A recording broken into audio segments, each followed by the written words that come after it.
नमस्कार, मैं दीपक शर्मा और मेरे यूट्यूब मंच पर आपका स्वागत है। दोस्तों, क्या महाराष्ट्र के चुनाव में हिंदू मुस्लिम करने की कोशिश हो रही है? और ये कोशिश इसलिए की जा रही है क्योंकि बीजेपी हर कीमत पर महाराष्ट्र जीतना चाहती है। और अगर हरियाणा की तरह महाराष्ट्र जीत लिया तो क्या मोदी और शाह फिर से उतने ही ताकतवर हो जाएंगे जितना 4 जून को पहले ही थे? भले ही उनकी सीटें लोकसभा में अभी भी कम हो, लेकिन हरियाणा और महाराष्ट्र जीतने के बाद क्या गुजरात लॉबी फिर से ताकतवर हो जाएगी, फिर से तूती बोलने लगेगी? और सवाल यह भी है कि क्या महाराष्ट्र में बीजेपी को आज की तारीख में हराया जा सकता है? और अगर हराया जा सकता है तो फिर कौन हरा सकता है, कैसे हरा सकता है? आज के वीडियो में इसका जवाब आपको देने जा रहा हूं। अब मोदी, शाह, बीजेपी, आरएसएस, मोहन भागवत, हिंदुत्व, अडानी, अंबानी, पैसा, अदालत, आयोग, सिस्टम, मीडिया, इस ताकत को कौन हरा सकता है? इस सिस्टम को कौन हरा सकता है महाराष्ट्र में? ये मैं बताऊंगा। निश्चिंत रहिए, मैं इसको आगे बताने जा रहा हूं, लेकिन मैं चाहता हूं कि पहले जो अमित शाह साहब कहते हैं कि क्रोनोलॉजी समझिए, कुछ तारीखों को समझिए, घटनाक्रम को समझिए, महाराष्ट्र में जो खेल खेला जा रहा है उसको समझिए। एक थोड़ी सी झलकी आपको दिखाना चाहता हूं, फिर बड़ी खबर पे जाऊंगा। और झलकी ये है, मुझे लगता है कि पहले आप कुछ तारीखों पर नोट करिए, झलकी समझ में आएगी। पहली तारीख नोट करिए, 12 अक्टूबर, 12th of October 2024, कुछ दिन पहले, दशहरे की शाम, महाराष्ट्र के कद्दावर नेता पूर्व मंत्री बाबा सिद्दीकी की सनसनीखेज तरीके से हत्या की जाती, भीड़ के बीच में हत्या कौन करता है? इल्जाम किस पर लगता है? नाम किसका आता है? इस आदमी का, इस लड़के का, हिंदू डॉन, तथाकथित हिंदू डॉन लॉरेंस बिश्नोई। और एक सीरीज ऑफ किलिंग्स हैं, ज्यादातर मुस्लिम गैंगस्टर्स की, मुस्लिम नेताओं की। लॉरेंस बिश्नोई अपने टैटू में लिखते हैं श्री राम। लॉरेंस बिश्नोई का नाम आता है, जिसे आज की तारीख में मीडिया हिंदू डॉन की तरह प्रोजेक्ट कर रही है। अगली तारीख नोट करिए, 18 अक्टूबर, 6 दिन के बाद, पत्रकार गौरी लंकेश सेकुलर पत्रकार थीं और आप कह सकते हैं एंटी बीजेपी थीं, बीजेपी के मुखालिफ थीं, विरोध करती थी, खुलकर विरोध करती थी। इनकी हत्या हुई और हत्या के जो आरोपी थे श्रीकांत। ये जो श्रीकांत हैं, इन्होंने दोबारा शिवसेना एकनाथ शिंदे की पार्टी ज्वाइन कर ली। गौरी लंकेश की हत्या के आरोपी श्रीकांत हिंदुत्व का चेहरा है, हिंदुत्व का चेहरा। ये फिर से आ जाते हैं और हर जगह खबरें छपती मराठी अखबारों में। हालांकि जब खबरें ज़्यादा छपने लगी, आलोचना होने लगी, तो थोड़ा सा शिंदे कदम पीछे आ गए श्रीकांत को लेकर, लेकिन खेल हो रहा है। एक और तारीख नोट करिए, तारीखें बहुत हैं, आखिरी तारीख 20 अक्टूबर। 20 अक्टूबर के दिन इकोनॉमिक टाइम्स एक खबर छापता है, देश का बड़ा अखबार है बिजनेस का, खबर छापता है कि हरियाणा की तर्ज पर आरएसएस के सैकड़ों जत्थे सक्रिय हो गए महाराष्ट्र में, और आरएसएस पूरी ताकत के साथ महाराष्ट्र में डोर टू डोर कैंपेन कर रही है, हिंदुत्व। और इस क्रोनोलॉजी को अगर आप समझेंगे, ये और भी कई तारीखें जो मैं आपसे साझा कर सकता हूं, लेकिन जो 3 तारीखें मैंने दी, इससे एक चीज क्लियर होती है कि महाराष्ट्र में माहौल गर्म करने की कोशिश हो रही है, हिंदुत्व का माहौल। मुझे लगता है खेल आप समझ रहे होंगे कि महाराष्ट्र को कैसे जीतना है। और ये जो हिंदुत्व का जो अंडर करंट है, इसको क्या कांग्रेस इसकी काट कर सकती है? क्या शरद पवार काट कर सकते हैं? क्या शिवसेना कर सकती? क्या बाला साहब का लड़का उद्धव ठाकरे काट कर सकता है? ये जो हिंदुत्व है, जिसका नशा झोंका जा रहा है, ये जो लॉरेंस की बंदूक है और ये जो श्रीकांत के तेवर हैं पैतरे, इसकी काट कौन कर सकता है? क्या राहुल गांधी कर सकते हैं? क्या कन्हैया कुमार कर सकते हैं? इमरान प्रतापगढ़ी कर सकते हैं? क्या फिर पृथ्वीराज चौहान कर सकते हैं? कांग्रेस का कोई नेता नाना पटोले कर सकता है? क्या सुप्रिया सुले कर सकते? इसकी काट कौन कर सकता है? इसको डाइल्यूट कौन कर सकता है? इस छल का जवाब किस छल से दिया जा सकता है? एक्सपर्ट को सुनिए। और एक्सपर्ट्स का कहना है कि वो कार्ड है राहुल गांधी के पास, वो ट्रम्प कार्ड है, उसको सिर्फ चलना है। और उस ट्रम्प कार्ड का नाम है उद्धव ठाकरे, बाला साहब ठाकरे के पुत्र उद्धव ठाकरे।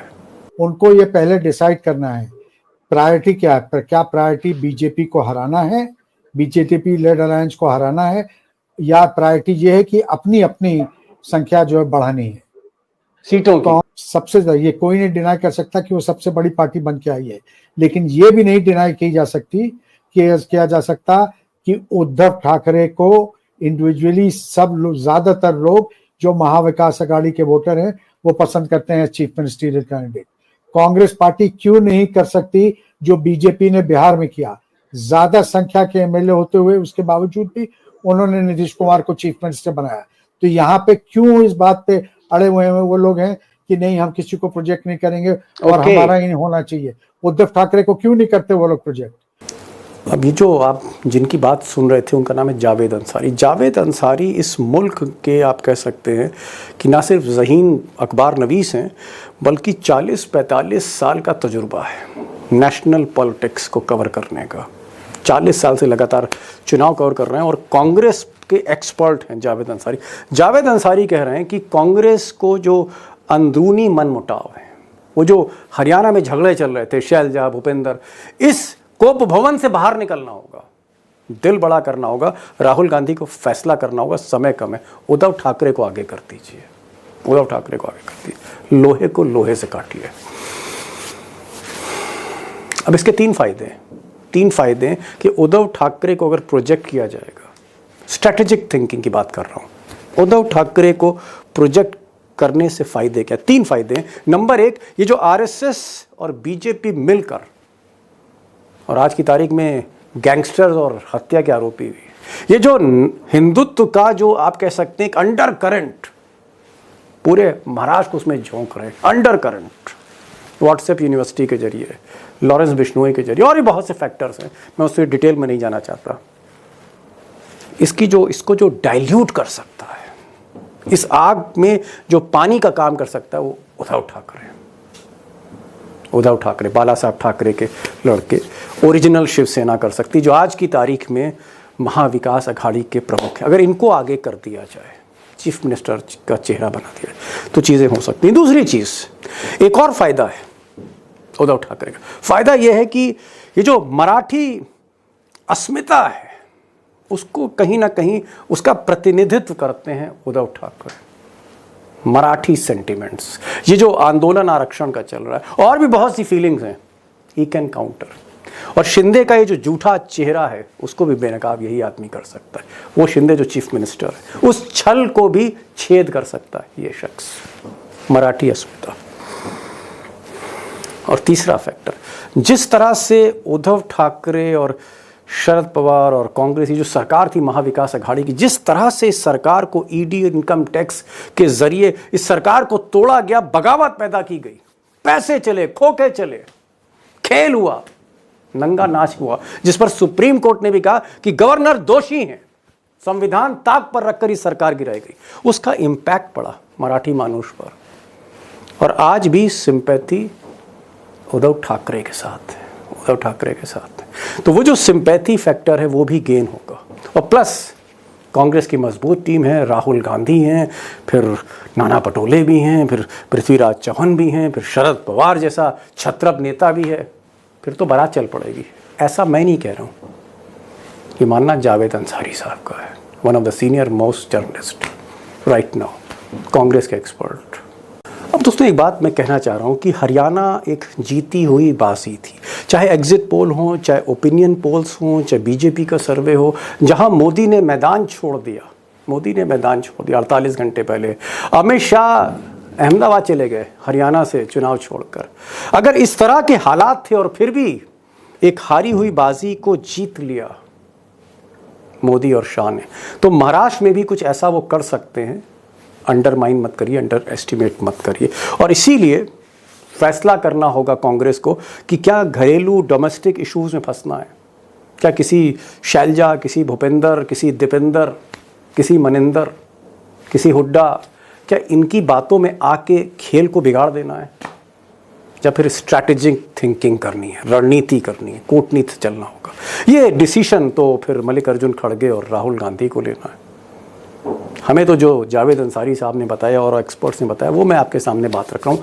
फैसला ये कांग्रेस को करना। और लेकिन कांग्रेस को एक बात याद रखनी होगी कि ये बाजी भी अगर हारे जीती हुई तो फिर मोमेंटम मोदी का ही बनेगा। मोदी उसी स्थिति में लौटेंगे जहां 4 जून से पहले खड़े थे, भले ही लोकसभा में सीटें कम हो। मुझे लगता है कि आज का प्रोग्राम आखिर तक देखिएगा। 3 खास मेहमान हैं, तीनों ही खिलाड़ी हैं, महारथी हैं। जावेद अंसारी तो होंगे, इंडिया टुडे द हिंदू के पॉलिटिकल एडिटर, और साथ में अनुराग चतुर्वेदी जी हैं। अनुराग चतुर्वेदी जी मुंबई के हैं, मुंबई में 45 बरसों से पत्रकारिता कर रहे हैं, बहुत लंबा करियर है। उमाकांत लखेड़ा साहब भी हैं, महाराष्ट्र की पॉलिटिक्स को समझते हैं। इन तीनों महारथियों को सुनिए, आप तय करिए क्या करना चाहिए मिस्टर गांधी को। मेरा पहला सवाल उमाकांत लखेड़ा जी आपसे ही है। लखेड़ा साहब, जिस तरह से हम देख रहे हैं कि लॉरेंस बिश्नोई ठीक चुनाव से पहले दस्तक देता है, और ये दस्तक गोलियों की है, बंदूक की है, और एक बहुत बड़ी पॉलिटिकल किलिंग होती है बाबा सिद्दीकी की, और एक कोहराम मच जाता है, दहशत मच जाती है पूरे पॉलिटिकल क्लास में बॉलीवुड। उसके बाद हम देखते हैं एक दूसरा डेवलपमेंट होता है, गौरी लंकेश का जो है श्रीकांत, एक सांप्रदायिक रंग चढ़ा हुआ है हिंदू मुस्लिम राजनीति का, वो एकनाथ शिंदे की पार्टी को ज्वाइन करता है। और आज इकोनॉमिक टाइम्स की जो खबर है, लीड स्टोरी है, जिसमें कहा गया है कि आरएसएस हिंदुत्व को एक नए स्केल पर ले जाना चाह रहा है महाराष्ट्र में, जिस तरह से उसने मदद हरियाणा में करी बीजेपी की। ये जो अंडर करंट, ये जो हिंदू मुस्लिम है, अचानक हम देख रहे हैं, इसमें उफान क्यों लाया जा रहा है, इसमें उबाल क्यों लाया जा रहा है, बीजेपी उबाल क्यों लेके आना चाह रही है हिंदू मुस्लिम का महाराष्ट्र में? देखिए दीपक जी, एक बात बता दूं मैं आपको कि ये बीजेपी का एक काम करने का एक तरीका है, आरएसएस का काम करने का एक तरीका है, इसमें आश्चर्य नहीं होना चाहिए। और महाराष्ट्र भी एक बहुत बड़ी लेबोरेटरी है आरएसएस को, हिंदुत्व की। नागपुर वही है जहां महाराष्ट्र में चुनाव होने जा रहे हैं, अगले महीने चुनाव होंगे, तो ये उसकी तैयारी है। और देखिए आप क्योंकि आप बाकी चीज तो आपने एक सरकार गिराई, एक इलेक्टेड गवर्नमेंट गिराई, फिर डकैती डाल करके फिर आपने एक पॉपेट गवर्नमेंट बनाई, शिंदे को तोड़ा। तो आपको विकास के लिए तो कोई विकास के बारे में लोग पूछेंगे कि आपने क्या विकास किया, तो बताने को तो कुछ आपके पास है नहीं। तो आप थोड़ा सा ये डाइवर्जन प्रैक्टिस कीजिए और उसकी स्क्रिप्ट लिखिए। बाबा सिद्दीकी की जो हत्या हुई है, वो सीधा सीधा जिस दिन हत्या हुई थी उसी दिन मैंने आपके प्रोग्राम में कहा था कि ये चुनाव के से इसका कनेक्शन है। तो इसलिए हिंदुत्व की चाशनी में डुबकी लगा करके ये बैतरणी पार कराओ, ये इनका एजेंडे का पार्ट है और उसी पे वो आगे बढ़ रहे हैं। जी जी जी जी जी जी जावेद भाई, क्या वाकई मोदी जी का रिपोर्ट कार्ड जीरो आपको लगता है कि रिपोर्ट कार्ड का जिक्र नहीं करना चाहते और चाहते हैं कि लॉरेंस बिश्नोई या किसी श्रीकांत को आगे कर दे या आरएसएस की पूरी बैटरी को झोंक दे और हिंदू मुस्लिम हो जाए किसी तरह से और ये चुनाव निकल जाए? नहीं, ये सिर्फ एक मुद्दा नहीं है कि सिर्फ हिंदू मुस्लिम हो जाए तो उस पे उसके बिना पे जीत जाएंगे। सबसे पहले तो ये समझिए कि क्यों इलेक्शन डिले हुए। जो पार्टी वन नेशन वन पोल का ढिंडोरा पीटती है, वो 3 स्टेट इलेक्शन तीनों साथ क्यों नहीं कराए? इसलिए नहीं कराए कि इन्होंने जो लास्ट मिनट पे पॉपुलिस्ट स्कीम्स चालू की हैं, जैसे लाडली बहना, ये सब, इसका पहला ट्रांच पहुंच गया लोगों के खातों में। इन चीजों को लोगों तक पहुंचाना, इन उपलब्धियों को लोगों तक पहुंचाना, इसके बेनिफिट्स लोगों तक पहुंचाना, अपार्ट फ्रॉम द फैक्ट कि जिन चीज में माहिर हैं वो बाइनरी क्रिएट करना, पोलराइजेशन करना, इसमें भी सक्रिय है आरएसएस। और ये वहां पे जो समन्वय मिसिंग था 2024 के इलेक्शन में, मैंने आपके प्रोग्राम पे भी कहा था कि 2024 का result is a missed opportunity. तो इस वक्त आरएसएस, क्योंकि आरएसएस ने बैकफुट पे थी, तब आरएसएस सक्रिय नहीं थी, अब हो गई। अब इनकी बातचीत अंदर खाने सब कुछ हो गई। जो मिसअंडरस्टैंडिंग्स थे, जो शिकवा शिकायत थे, उनको उनकी भरपाई हो रही है। तो आरएसएस के इन्वॉल्वमेंट को सिर्फ कि वो हिंदू मुस्लिम कराने के लिए वहां गए, उसके लिए तो बीजेपी ही सक्षम है। वो और भी वो उनकी इलेक्टोरल मशीनरी को लोगों को समझ रहा हूं। जावेद भाई का ये कहना है कि सिर्फ एक फ्रंट पे, सिर्फ हिंदू मुस्लिम, लॉरेंस बिश्नोई या श्रीकांत हिंदू मुस्लिम के जो नए आइकॉन हैं, सांप्रदायिक आप कह सकते हैं रंग रंगने के, उसके अलावा भी कई मुद्दे हैं, जैसे फ्रीबीज हैं, मुफ्त योजनाएं हैं, चाहे वो बर्तन मुफ्त में बांटने की योजना हो या फिर वो लाडली बहना योजना हो जहां पर महिलाओं के खाते में पैसे जा रहे हैं। एक किस्त जा चुकी है, दूसरी किस्त की तैयारी है, इसलिए इस चुनाव को डिले भी किया गया। यानी कई फ्रंट पर, सिर्फ हिंदू मुस्लिम नहीं, बाकी फ्रंट पर भी बीजेपी जो है वो एक तरह से लड़ रही है इस चुनाव को, कई फ्रंट्स पर, कई मोर्चे पर लड़ रही है, ये वो कहना चाहते हैं। हाँ, वो ये मानते हैं जावेद साहब कि हिंदू मुस्लिम भी एक फैक्टर है। अनुराग जी, क्या आपको लगता है कि ये जो पॉलिटिकल किलिंग बाबा सिद्दीकी की हुई, इससे एक कम्युनल टेंशन है मुंबई में, एक अंडर करंट है, ऐसा आपको लगता है? मुझे एकदम नहीं लगता कि बाबा सिद्दीकी कोई मेजर पॉलिटिकल इशू बन पाएगा। न तो भारतीय जनता पार्टी की एक और टैक्टिस है, देखिए, कि वो जो थोड़े इशू पैदा करती है और फिर उसको छोड़ के दूसरों पे लग जाती है। ऐसी स्थिति में मुझे ऐसा लग रहा है कि असली जो मुद्दा है, एकनाथ शिंदे ने महाराष्ट्र का खजाना खाली कर दिया है और इस खजाना खाली करने में अब ये भी शक प्रकट किया जा रहा है कि दिसंबर में जब चुनाव हो जाएंगे के परिणाम आ जाएंगे तो महाराष्ट्र के कर्मचारियों को तनख्वाह कैसे मिलेगी, क्योंकि ये सारा खजाना खाली, ये जो जिस तरीके से पैसे बांटे गए हैं, जिस तरीके से सड़कों के लिए सबसे बड़ी बात जो की गई है कि जो सड़कों के ठेके दिए गए हैं उनके पहले एडवांस पैसे दे दिए गए हैं, जिससे कि ठेकेदार जो है वो इनको चुनाव में मदद कर सके। जैसे इलेक्टोरल फंड होते थे, इलेक्टोरल फंड में आपको धमकी दी जाती थी कि अगर आपने ये काम नहीं किया और उनको ईडी भेजा जाता था, ये होता था। तो अब एडवांस आपको ठेके दे दिए गए हैं और उनकी मनी भी आपको डिस्ट्रीब्यूट कर दी गई है, तो उसमें से आपको कट देना पड़ेगा। और मैं अंत में दीपक जी एक और बात कहूंगा, मुझे ऐसा लगता है कि चुनाव आयोग ने 23 तारीख के बाद जो ये 3 दिन का ही पीरियड दिया है, तो मुझे नहीं लगता कि महाराष्ट्र में सरकार बनेगी। महाराष्ट्र में यही लूट की सरकार राष्ट्रपति शासन के रूप में चलेगी, क्योंकि वहां पे इस तरीके से चुनाव परिणाम और चुनाव नतीजों के बाद की सरकार के गठन में इतना कम समय दिया गया है कि पहले महाराष्ट्र के मतदाताओं को लगता था कि चुनाव होंगे ही नहीं, यहाँ राष्ट्रपति शासन लगेगा, लेकिन वो खुश थे कि चुनाव हो रहे हैं। लेकिन चुनाव जो हो रहे हैं ये बड़े ही अनिश्चित वातावरण में हो रहे हैं, जबकि हमारा महाराष्ट्र का खजाना एकदम खाली हो चुका है। एक बड़ी बात, एक बड़ा ध्यान जो है इन्होंने खींचा है। अनुराग जी का कहना है कि भ्रष्टाचार चरम पर है, एकनाथ शिंदे सरकार ने खूब जमकर लूट की, ऐसा ये कह रहे हैं। पैसे का बोलबाला रहेगा और जो सड़कें हैं जो ठेकेदारों को बनाने को दी गई हैं, एडवांस पैसा दिया गया है।